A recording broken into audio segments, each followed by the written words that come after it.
kita akan membahas masalah pertanyaan teman-teman ya, yaitu garam grosok. Nah, garam grosok ini adalah garam non yodium ya.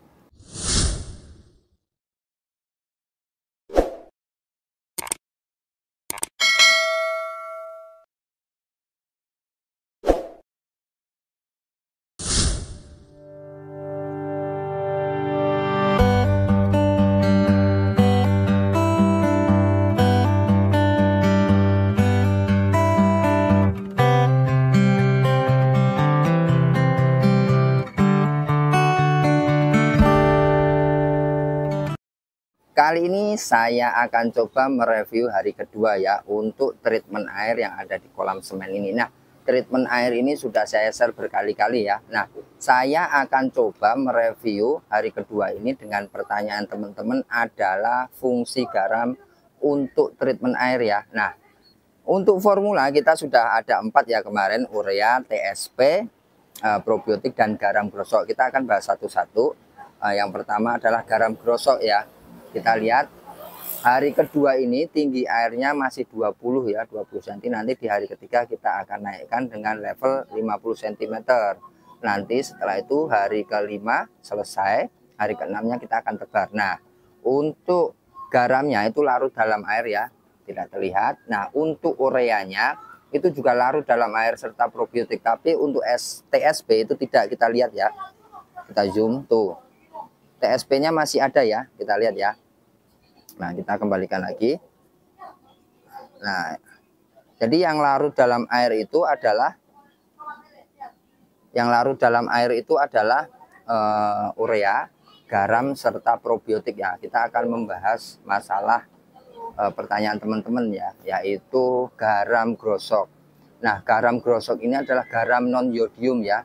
Bagi teman-teman mungkin berbeda wilayah itu berbeda nama ya. Kalau di Karawang sendiri itu namanya uyah badak namanya. Kalau di bahasanya itu adalah garam grosok ya, bahasa Indonesianya. Nah, fungsi garam itu nanti mungkin dari teman-teman banyak ya. Ada yang berbicara adalah untuk membunuh bakteri penyakit, untuk menetralisir kolam dan sebagainya ya. Nah, menurut pengalaman saya dan yang sudah saya jalani, serta saya sering diskusi di grup WA waktu main biovlog di tahun 2016-2017. Itu fungsi dari garam itu adalah untuk menstabilkan pH, membantu menstabilkan pH.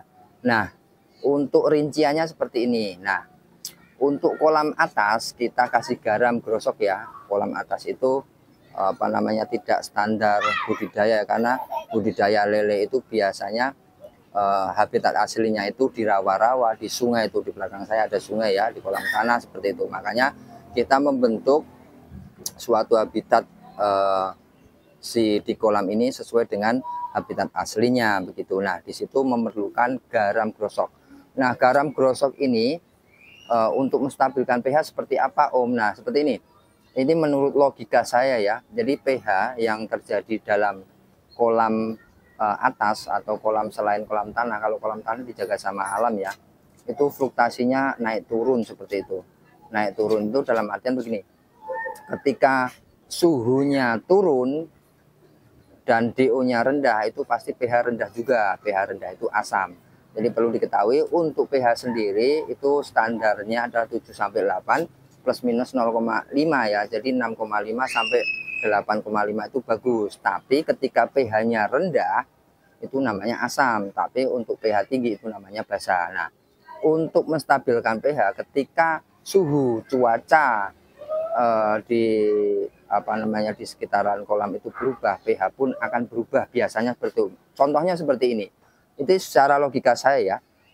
Ketika hujan turun, biasanya hujan itu airnya adalah asam.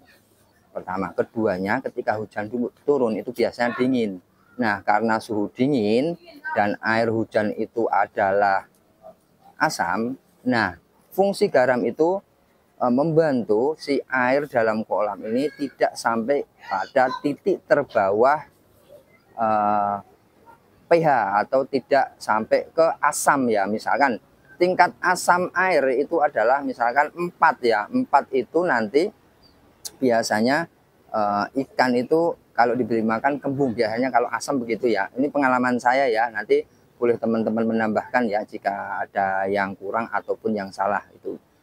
Nah, fungsi garam itu supaya si pH itu tidak turun sampai drastis begitu. Misalkan 4 gitu, 4 itu adalah asam. Nah, jadi si garam itu nanti untuk menstabilkan pH itu antara 5 sampai 5,5 gitu. Jadi dia tidak turun banget. Nah, kalaupun basah itu sampai tidak titik tertingginya. Nah, secara pengalaman saya dan belajar saya itu seperti itu. Makanya kenapa saya pakai garam grosok. Mungkin ada fungsi-fungsi yang lain seperti membunuh penyakit atau apapun itu. Yang pasti saya menggunakan garam grosok itu adalah pH, karena pH itu setahu saya dipengaruhi dari 3 unsur, yaitu suhu, DO, dan TDS atau tingkat kekentalan air. Tapi untuk di kolam saya, karena kita pakai kolam konvensional, itu tidak memakai alat ukur ya. Karena memang saya sudah terbiasa dan pakem di kolam saya itu sudah menjadi rumusan ketika kita pemberian garam apa segala macam itu. Ketika kepadatan tebar itu juga berpengaruh terhadap DO, pemberian garam terhadap apa namanya fluktuasi si suhu dan cuaca itu, ketika hujan turun ataupun panas itu sudah menjadi pakem. Jadi nanti di tempat lain atau di wilayah lain memang beda-beda ya, tapi yang pasti secara logika saya, secara pengalaman saya adalah fungsi garam seperti itu. Jadi fungsi garam itu supaya pH itu masih di angka standar, itu masih di atas plus minus yang dianjurkan, misalkan 6,5 sampai 8,5 berarti pH itu masih di, misalkan di asam itu masih di 5,5 atau di 6, jadi dia tidak turun banget. Nah, nanti kita akan sambung lagi videonya bagaimana cara mengatasi pH turun dan pH naik, itu berbeda lagi ya. Tapi karena kita bicaranya adalah treatment air dan banyak pertanyaan dari teman-teman adalah garam grosok, makanya saya bahas garam grosok. Oke, itu saja. Terima kasih ya. Nanti kalau kurang dari penjelasan saya ataupun nanti ada yang salah boleh dibenarkan, karena memang ilmu dalam budidaya lele atau budidaya semuanya ikan itu berbeda-beda di wilayah tertentu, suhu tertentu, di airnya juga beda. Jadi nanti akan berkembang secara sendiri. Yang pasti pakem atau tata cara di kolam saya seperti ini boleh diikuti, boleh tidak masalah. Tapi yang pasti pakem di saya seperti ini. Mudah-mudahan bermanfaat buat teman-teman ya. Salam sukses berjamaah buat Tani Lele Nusantara. Salam hangat dari Kota Karawang. Terima kasih.